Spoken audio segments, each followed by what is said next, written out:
हाँ जी, बहुत बहुत शुक्रिया जी। सो इस दे नाल मैं मंच उत्ते सदा दिंदी हाँ प्रसिद्ध कवित्री प्रोफैसर सुरिंदरपाल कौर धनौला जी। वो मंच ते आउणगे ते अपने जिहड़े विचार हैं अपना पेपर जिहड़ा वो पढ़नगे।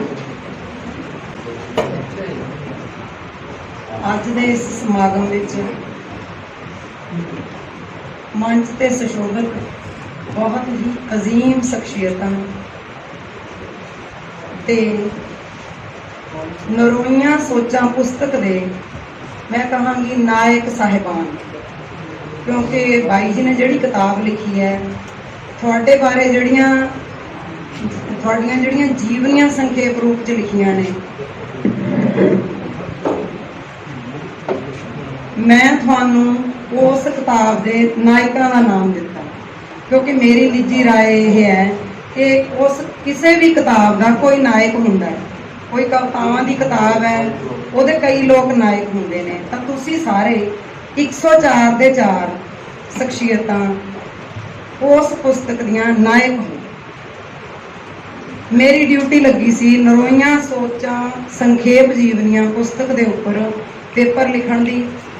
पेपर दे विच पवनवीर जी बैठे ने, मैं ये जानते ने, प्रधानगी मंडल चों बहुते जाने जानते ने कि मैं डॉक्टर तेजवंत मान जिहड़े उगे आलोचक ते लेखक ने उन्हां दी विद्यार्थण हां। तां आलोचना पेपर दे विच अक्सर असीं किताब दीयां जिथे चंगीआं गल्लां दसदे हां उत्थे माड़ीआं गल्लां दसणियां भी जरूरी हुंदियां ने। मैं जो मेरे हसबैंड को सवेरे पेपर पढ़ के, क्योंकि मैं सवेरे लिखिया तो सवेरे पेपर पढ़ के सुनाया, तो ये कहते इन्होंने एक भी नैगेटिव गल तो आई नहीं। फिर मैं इन्होंने दसिया भी ये नैगेटिव लिखण वाला कुछ है ही नहीं सी। तो मैं पेपर पढ़न लगी हाँ नरोइयां सोचां संखेप जीवनियां। अज दे इस प्रोग्राम विच असीं दर्शन प्रीतिमान की पुस्तक नरोइयां सोचां ते विचार वटांदरा करन लई इकट्ठर होए हां। इस पुस्तक बारे गल करन दे नाल नाल दर्शन प्रीतिमान बारे गल करनी अत लाजमी है। दर्शन प्रीतिमान 3 दर्जन तो भी वध किताबां दा रचेता है। अपनियां घरेलू तंगदस्तियां दे नाल 2-4 हुंदियां होयां भी ਸਾਹਿਤ रचना करनी, रचनाकारी विच निरंतरता कायम रखनी कोई खाला जी दा वाड़ा नहीं हुंदा।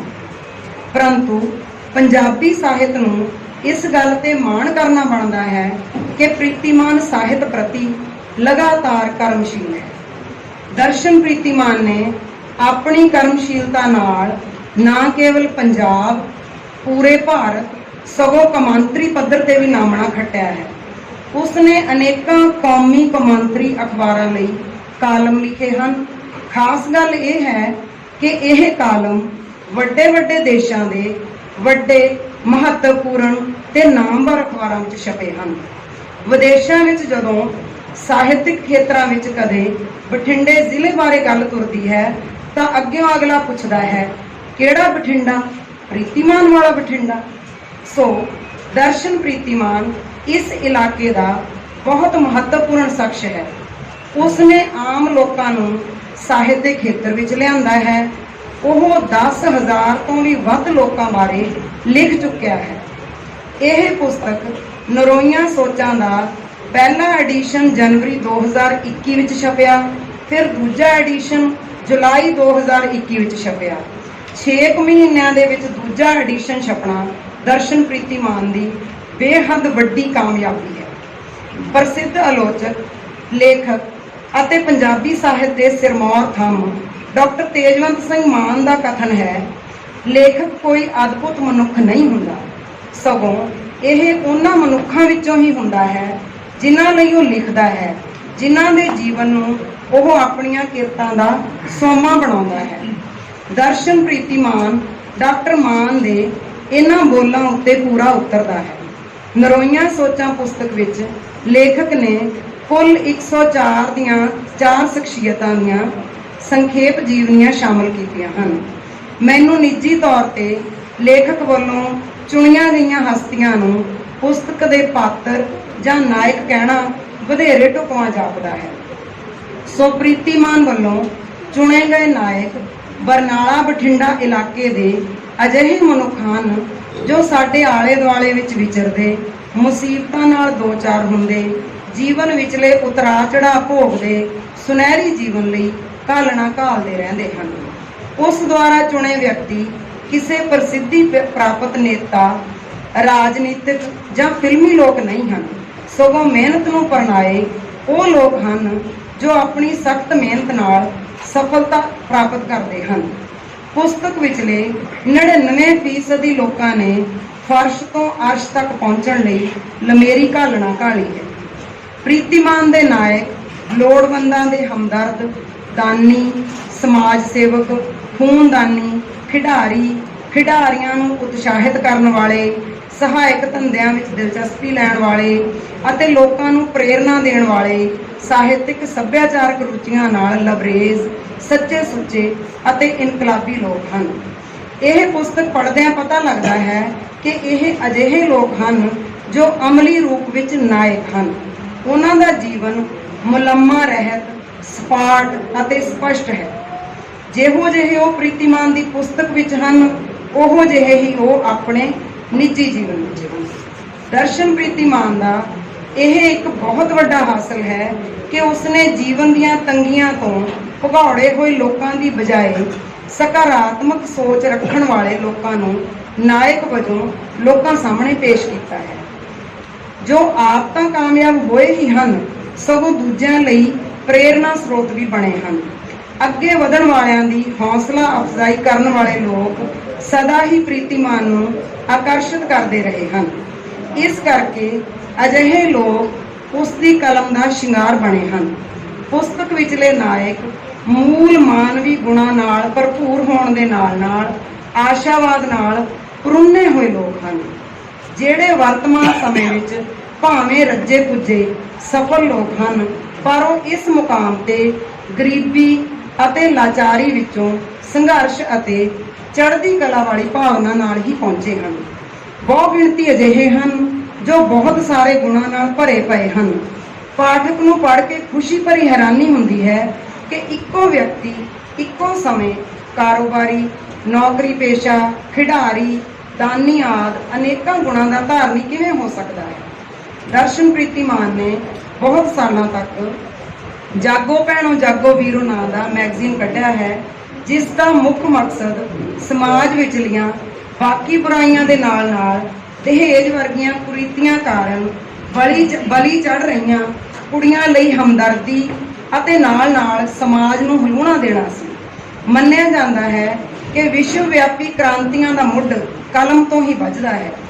ਲੇਖਕਾਂ, ਕਵੀਆਂ, ਬੁੱਧੀਜੀਵੀਆਂ ਅਤੇ ਵਿਚਾਰਕਾਂ ਦੇ ਵਿਚਾਰ ਜਦੋਂ ਆਮ ਲੋਕਾਂ ਤੱਕ ਪੁੱਜਦੇ ਹਨ ਤਾਂ ਲੋਕ ਜਾਗਰਿਤ ਹੋ ਕੇ ਕਿਸੇ ਵੀ ਜ਼ੁਲਮ ਅਤੇ ਬੁਰਾਈ ਦੇ ਖਿਲਾਫ ਕ੍ਰਾਂਤੀ ਕਰਦੇ ਹਨ। ਦਰਸ਼ਨ ਪ੍ਰੀਤੀਮਾਨ ਨੇ ਦਹੇਜ ਦੀ ਲਾਹਨਤ ਦੇ ਖਿਲਾਫ ਲਗਾਤਾਰ ਲਿਖਿਆ, ਕਲਮਕਾਰਾਂ ਤੋਂ ਲਿਖਵਾਇਆ, ਉਹਨਾਂ ਨੂੰ ਛਾਪਿਆ। ਲੋਕਾਂ ਤੱਕ ਗੱਲ ਪਹੁੰਚਦੀ ਰਹੀ, ਲੋਕ ਜਾਗਰਤ ਹੁੰਦੇ ਗਏ। ਉਸ ਦੀ ਜਾਣ ਪਛਾਣ ਅਤੇ ਆਲੇ ਦੁਆਲੇ ਵਿੱਚ ਅਜਿਹੀ ਜਾਗ ਲੱਗੀ ਕਿ ਲੋਕ ਰਾਏ ਬਣੀ ਕਿ ਦਹੇਜ ਸਮਾਜ ਲਈ ਇੱਕ ਕੋਹੜ ਹੈ।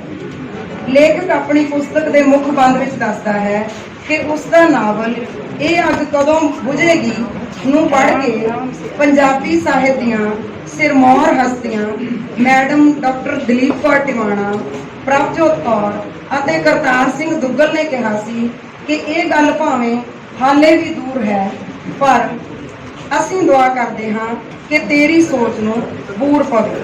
ਪ੍ਰੀਤੀਮਾਨ ਖੁਦ ਮਹਿਸੂਸ ਕਰਦਾ ਹੈ ਕਿ ਉਸ ਦੀ ਸੋਚ ਨੂੰ ਬੂਰ ਪਿਆ ਹੈ। ਬੜੀ ਖੁਸ਼ੀ ਹੁੰਦੀ ਹੈ ਕਿ ਜਿਸ ਇਲਾਕੇ ਨੂੰ ਪਛੜਿਆ ਇਲਾਕਾ ਦਾ ਲਕਬ ਦੇ ਕੇ ਅੱਖੋਂ ਪਰੋਖੇ ਕੀਤਾ ਜਾਂਦਾ ਰਿਹਾ ਸੀ, ਉਹ ਸਾਹਿਤਿਕ ਸੱਭਿਆਚਾਰਕ ਗੁਣਾਂ ਵਾਲਾ ਜਰਖੇਜ਼ ਇਲਾਕਾ ਹੋ ਨਿਬੜਿਆ ਹੈ। ਇੱਥੋਂ ਦੇ ਲੋਕਾਂ ਨੇ ਹਰੇਕ ਖੇਤਰ ਵਿੱਚ ਬਾਕਮਾਲ ਕੰਮ ਕਰਕੇ ਵਿਖਾਇਆ ਹੈ। ਜਿਸ ਇਲਾਕੇ ਵਿੱਚ ਇੰਨੇ ਸਿਰੜੀ, ਮਿਹਨਤੀ ਅਤੇ ਪਰਉਪਕਾਰੀ ਲੋਕ ਹੋਣ, ਉਹ ਇਲਾਕਾ ਕਦੇ ਪਛੜਿਆ ਹੋ ਹੀ ਨਹੀਂ ਸਕਦਾ। ਨਰੋਈਆਂ ਸੋਚਾਂ ਪੁਸਤਕ ਲਿਖਣ ਤੋਂ ਪਹਿਲਾਂ ਦਰਸ਼ਨ ਪ੍ਰੀਤੀਮਾਨ ਨੇ ਵੱਖ-ਵੱਖ ਸ਼ਖਸੀਅਤਾਂ ਨੂੰ ਮਿਲ ਕੇ ਉਹਨਾਂ ਨਾਲ ਗੱਲਬਾਤ ਕੀਤੀ। ਵੱਡੀ ਅਤੇ ਖਾਸ ਗੱਲ ਇਹ ਹੈ ਕਿ ਪ੍ਰੀਤੀਮਾਨ ਦੇ ਨਾਇਕ ਵੱਖ-ਵੱਖ ਧਰਮਾਂ, ਜਾਤਾਂ, ਰਾਜਨੀਤਿਕ ਪਿਛੋਕੜਾਂ, ਵਿਚਾਰਾਂ ਅਤੇ ਰੁਚੀਆਂ ਦੇ ਹੋਣ ਦੇ ਬਾਵਜੂਦ ਲੇਖਕ ਨੇ ਉਹਨਾਂ ਨੂੰ ਇਸ ਪੁਸਤਕ ਵਿੱਚ ਬਾਇੱਜ਼ਤ ਸ਼ਾਮਲ ਕੀਤਾ ਹੈ। ਉਸ ਨੇ ਕਿਸੇ ਵਿਚਾਰਧਾਰਾ ਜਾਂ ਰਾਜਨੀਤਿਕ ਸੋਚ ਦੇ ਆਧਾਰ ਤੇ ਪੱਖਪਾਤੀ ਰਵੱਈਏ ਨੂੰ ਨਹੀਂ ਅਪਣਾਇਆ। ਉਸ ਨੇ ਕੱਟੜਵਾਦੀ ਵਿਚਾਰਧਾਰਾ ਤੋਂ ਦੂਰ ਰਹਿ ਕੇ ਇਹ ਜੀਵਨੀਆਂ ਲਿਖ ਕੇ ਆਪਣਾ ਲੇਖਕ ਹੋਣ ਦਾ ਫਰਜ਼ ਬਾਖੂਬੀ ਨਿਭਾਇਆ ਹੈ। ਉਸ ਦੇ ਨਾਇਕ ਕਿਸਾਨ, ਖਿਡਾਰੀ, ਸਰਕਾਰੀ ਅਤੇ ਗੈਰ ਸਰਕਾਰੀ ਮੁਲਾਜ਼ਮ, ਪੁਲਿਸ ਵਾਲੇ, ਫੌਜੀ, ਮਾਸਟਰ, ਅਫਸਰ, ਮਹੰਤ, ਸਰਪੰਚ, ਪੰਚ, ਰਾਜਨੀਤਿਕ ਆਗੂ, ਕਵੀਸ਼ਰ, ਢਾਡੀ, ਯੋਧੇ, ਵਿਰਾਸਤ ਨੂੰ ਸਾਂਭਣ ਵਾਲੇ, ਸਾਹਿਤਕਾਰ, ਵਾਤਾਵਰਣ ਪ੍ਰੇਮੀ ਆਦਿ ਹਨ। ਸਭ ਵਿੱਚ ਇੱਕ ਗੁਣ ਸਾਂਝਾ ਹੈ ਕਿ ਇਹ ਮਿਹਨਤੀ ਹੋਣ ਦੇ ਨਾਲ ਨਾਲ ਆਪਣੇ ਹੱਕਾਂ ਅਤੇ ਫਰਜ਼ਾਂ ਪ੍ਰਤੀ ਜਾਗਰੂਕ ਹਨ। ਸਭ ਦਾ ਵਿਚਾਰ ਹੈ ਕਿ ਇਕੱਠੇ ਹੋ ਕੇ ਸਮਾਜ ਦੇ ਹਰੇਕ ਵਰਗ ਦਾ ਭਲਾ ਕੀਤਾ ਜਾ ਸਕਦਾ ਹੈ। ਉਸ ਦੁਆਰਾ ਸ਼ਾਮਲ ਜੀਵਨੀਆਂ ਵਿੱਚ ਇਸਤਰੀ ਸ਼ਖਸੀਅਤਾਂ ਭਾਵੇਂ ਗਿਣਤੀ ਦੀਆਂ ਹੀ ਹਨ, ਪਰੰਤੂ ਉਹਨਾਂ ਦਾ ਜੀਵਨ ਆਪਣੇ ਆਪ ਵਿੱਚ ਮਿਸਾਲੀ ਹੈ। ਲੇਖਕ ਦੀ ਪਾਰਖੂ ਅੱਖ ਨੇ ਆਲੇ ਦੁਆਲੇ ਵਿੱਚੋਂ ਕਾਮਯਾਬ ਹੋ ਚੁੱਕੇ ਲੋਕਾਂ ਦੀ ਕਾਮਯਾਬੀ ਦੇ ਰਾਜ਼ ਜਾਣ ਕੇ ਉਹਨਾਂ ਨੂੰ ਪਾਠਕਾਂ ਸਾਹਮਣੇ ਪੇਸ਼ ਕੀਤਾ ਹੈ। ਇਸ ਪੁਸਤਕ ਦਾ ਮਕਸਦ ਇਸ ਵਿੱਚ ਸ਼ਾਮਲ ਲੋਕਾਂ ਨੂੰ ਖੁਸ਼ ਕਰਨਾ ਜਾਂ ਆਪਣੀ ਬੱਲੇ ਬੱਲੇ ਕਰਵਾਉਣਾ ਬਿਲਕੁਲ ਨਹੀਂ ਹੈ, ਸਗੋਂ ਇਹ ਪੁਸਤਕ ਢਹਿੰਦੀਆਂ ਕਲਾਂ ਵਿੱਚ ਜਾ ਰਹੀ ਅਜੋਕੀ ਪੀੜ੍ਹੀ ਲਈ ਚਾਨਣ ਮਨਾਰੇ ਦਾ ਕੰਮ ਕਰਨ ਦੇ ਨਾਲ ਨਾਲ ਇਸ ਤੋਂ ਵੀ ਅਗਾਂਹ ਕੰਮ ਕਰ ਸਕਦੀ ਹੈ। ਇਸ ਪੁਸਤਕ ਨੂੰ ਪੜ੍ਹਨ ਵਾਲੇ ਪਾਠਕ ਮੁਸੀਬਤਾਂ ਤੋਂ ਘਬਰਾ ਕੇ ਨਿਰਾਸ਼ ਹੋਣ ਦੀ ਬਜਾਏ ਆਪਣੀਆਂ ਸਮੱਸਿਆਵਾਂ ਦਾ ਹੱਲ ਲੱਭਣ ਦੀ ਕੋਸ਼ਿਸ਼ ਕਰਨਗੇ। ਅਜਿਹੀਆਂ ਕੋਸ਼ਿਸ਼ਾਂ ਦੌਰਾਨ ਪ੍ਰੀਤੀਮਾਨ ਦੁਆਰਾ ਪੇਸ਼ ਕੀਤੀਆਂ ਸ਼ਖਸੀਅਤਾਂ ਉਹਨਾਂ ਲਈ ਰਾਹ ਦਸੇਰਿਆਂ ਦਾ ਕੰਮ ਕਰਨਗੀਆਂ, ਅਜਿਹੀ ਮੇਰੀ ਕਾਮਨਾ ਹੈ। ਦਰਸ਼ਨ ਪ੍ਰੀਤੀਮਾਨ ਨੇ ਇਸ ਪੁਸਤਕ ਨੂੰ ਆਮ ਲੋਕਾਂ ਦੀ ਸਿੱਧੀ ਸਾਦੀ ਬੋਲੀ ਵਿੱਚ ਲਿਖਿਆ ਹੈ। ਉਸ ਨੇ ਆਪਣੇ ਸਰਲ ਵਿਅਕਤਿਤਵ ਵਾਂਗ ਸਧਾਰਨ ਪਰ ਦਿਲਚਸਪ ਬੋਲੀ ਰਾਹੀਂ ਇਸ ਪੁਸਤਕ ਨੂੰ ਸਾਡੇ ਤੱਕ ਪਹੁੰਚਦਾ ਕੀਤਾ ਹੈ। ਇਸ ਪੁਸਤਕ ਵਿੱਚ ਕੁਝ ਵਿਸ਼ੇਸ਼ ਗੱਲਾਂ ਹਨ ਜੋ ਪਾਠਕ ਨੂੰ ਆਪਣੇ ਵੱਲ ਖਿੱਚਦੀਆਂ ਹਨ। ਲੇਖਕ ਹਰੇਕ ਜੀਵਨੀ ਦੀ ਸ਼ੁਰੂਆਤ ਅਨਮੋਲ ਬਚਨਾਂ ਵਰਗੇ ਵਾਕ ਨਾਲ ਕਰਦਾ ਹੈ।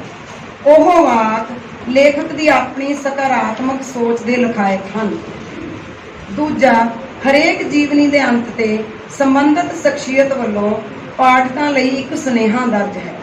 ਇਹ ਸੁਨੇਹਾ ਥੱਕੇ ਹਾਰਿਆਂ, ਮਾਨਸਿਕ ਤੌਰ ਤੇ ਢਹਿੰਦੀਆਂ ਕਲਾਂ ਵਿੱਚ ਜਾ ਰਹੇ ਮਨੁੱਖਾਂ ਲਈ ਚੋਖਾ ਲਾਹੇਵੰਦ ਹੈ। ਇੱਥੇ ਉਹਨਾਂ ਸਾਰੇ ਸ਼ੁਰੂਆਤੀ ਅਤੇ ਅੰਤਲੇ ਵਾਕਾਂ ਨੂੰ ਲਿਖਣ ਨਾਲ ਪੇਪਰ ਦੇ ਬਹੁਤ ਲੰਮਾ ਹੋਣ ਦਾ ਡਰ ਹੈ, ਇਸ ਲਈ ਇਹਨਾਂ ਦਾ ਜ਼ਿਕਰ ਤੁਸੀਂ ਪੁਸਤਕ ਦੇ ਵਿੱਚੋਂ ਪੜ੍ਹ ਸਕਦੇ ਹੋ।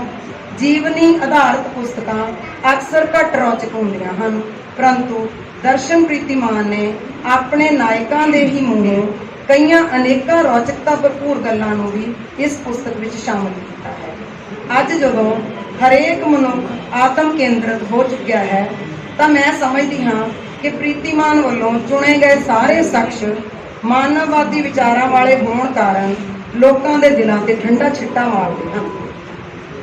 ਸਾਡੇ ਸਾਹਮਣੇ ਇਹੀ ਵਿਚਾਰ ਆਉਂਦਾ ਹੈ ਕਿ ਸਾਡੇ ਆਲੇ ਦੁਆਲੇ ਵਿੱਚ ਆਪਣਾ ਸਵਾਰਥ ਤਿਆਗ ਕੇ ਪਰਉਪਕਾਰ ਕਰਨ ਵਾਲੇ ਲੋਕ ਵੀ ਮੌਜੂਦ ਹਨ। ਲੋੜ ਸਿਰਫ ਉਹਨਾਂ ਨੂੰ ਜਾਣਨ ਤੇ ਪਛਾਣਨ ਦੀ ਹੈ। ਇਹ ਪੁਸਤਕ ਲਿਖ ਕੇ ਦਰਸ਼ਨ ਪ੍ਰੀਤੀਮਾਨ ਨੇ ਨਿਸ਼ਚੇ ਹੀ ਸਮੁੱਚੀ ਲੋਕਾਈ ਨੂੰ ਇੱਕ ਨੈਤਿਕ, ਸਦਾਚਾਰਕ ਅਤੇ ਸਕਾਰਾਤਮਕ ਸਮਾਜ ਦੇ ਦਰਸ਼ਨ ਕਰਾਏ ਹਨ। ਮੂਲ ਰੂਪ ਵਿੱਚ ਇਸ ਪੁਸਤਕ ਦੇ ਸਾਰੇ ਨਾਇਕਾਂ ਵੱਲੋਂ ਚੜ੍ਹਦੀ ਕਲਾ ਦੀ ਜ਼ੋਰਦਾਰ ਸੁਰ ਉੱਭਰ ਕੇ ਸਾਹਮਣੇ ਆਉਂਦੀ ਹੈ। ਇਸ ਪੁਸਤਕ ਵਿੱਚ ਸ਼ਾਮਲ ਸਾਰੀਆਂ ਸ਼ਖਸੀਅਤਾਂ ਵੱਲੋਂ ਜ਼ਿੰਦਾ ਦਿਲੀ ਨਾਲ ਤੰਦਰੁਸਤ, ਨਸ਼ੇ ਰਹਿਤ, ਪਰਉਪਕਾਰੀ ਜੀਵਨ ਜਿਉਣ ਦਾ ਸੰਦੇਸ਼ ਦਿੱਤਾ ਗਿਆ ਹੈ। ਇਸ ਪੁਸਤਕ ਵਿਚਲੀਆਂ ਹਸਤੀਆਂ ਘਾਲ ਖਾਏ ਕਿਛ ਹੱਥੋਂ ਦੇ, ਨਾਨਕ ਰਾਹ ਪਛਾਣੇ ਸੇ ਦੇ ਮਹਾਵਾਕ ਉੱਤੇ ਖਰੀਆਂ ਉਤਰਦੀਆਂ ਹਨ। ਅਖੀਰ ਵਿੱਚ ਮੈਂ ਆਪਣੇ ਵੱਲੋਂ ਇਹੀ ਕਹਿਣਾ ਚਾਹੁੰਦੀ ਹਾਂ ਕਿ ਦਰਸ਼ਨ ਪ੍ਰੀਤੀਮਾਨ ਇਕੱਲੇ ਮਨੁੱਖ ਦੀ ਬਜਾਏ ਇੱਕ ਸੰਸਥਾ ਬਣ ਕੇ ਕੰਮ ਕਰ ਰਿਹਾ ਹੈ। ਇਸ ਲਈ ਇਹ ਵਧਾਈ ਦੇ ਪਾਤਰ ਹਨ। ਮੇਰੇ ਵੱਲੋਂ ਸੁਝਾਅ ਹੈ ਕਿ ਚੰਗਾ ਹੋਵੇ ਕਿ ਤੁਹਾਡਾ ਅਗਲਾ ਪ੍ਰੋਜੈਕਟ ਇਹਨਾਂ ਸ਼ਖਸੀਅਤਾਂ ਦੇ ਜੀਵਨ ਤੇ ਨਾਵਲ ਲਿਖਣਾ ਹੋਵੇ। ਤੁਹਾਡੀ ਪੁਸਤਕ ਦੇ ਸਾਰੇ ਨਾਇਕ ਅਜੋਕੇ ਸਮੇਂ ਵਿੱਚ ਸਰਦੇ ਪੁੱਜਦੇ ਅਤੇ ਸਾਹਿਤਕ ਰੁਚੀਆਂ ਦੇ ਮਾਲਕ ਹਨ। ਸੋ ਨਾਵਲ ਦੀ ਛਪਾਈ ਲਈ ਮਾਇਕ ਸਹਾਇਤਾ ਤੋਂ ਪਿੱਛੇ ਨਹੀਂ ਹਟਣਗੇ, ਅਜਿਹੀ ਮੇਰੀ ਕਾਮਨਾ ਹੈ। ਪੁਸਤਕ ਦੇ ਸਾਰੇ ਨਾਇਕਾਂ ਨੂੰ ਵੀ ਅਪੀਲ ਹੈ ਕਿ ਦਰਸ਼ਨ ਪ੍ਰੀਤੀਮਾਨ ਦੀ ਆਰਥਿਕ ਮਦਦ ਰਾਹੀਂ ਇਹਨਾਂ ਦੀ ਸਿਰਜਣਾ ਸ਼ਕਤੀ ਨੂੰ ਹੋਰ ਹੌਸਲਾ ਦੇਣਾ ਚਾਹੀਦਾ ਹੈ।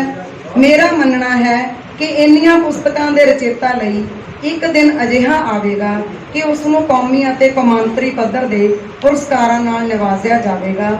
ਮੈਂ ਇਸ ਪੁਸਤਕ ਨੂੰ ਤਹਿ ਦਿਲੋਂ ਖੁਸ਼ਾਮਦੀਦ ਆਖਦੀ। ਧੰਨਵਾਦ ਜੀ।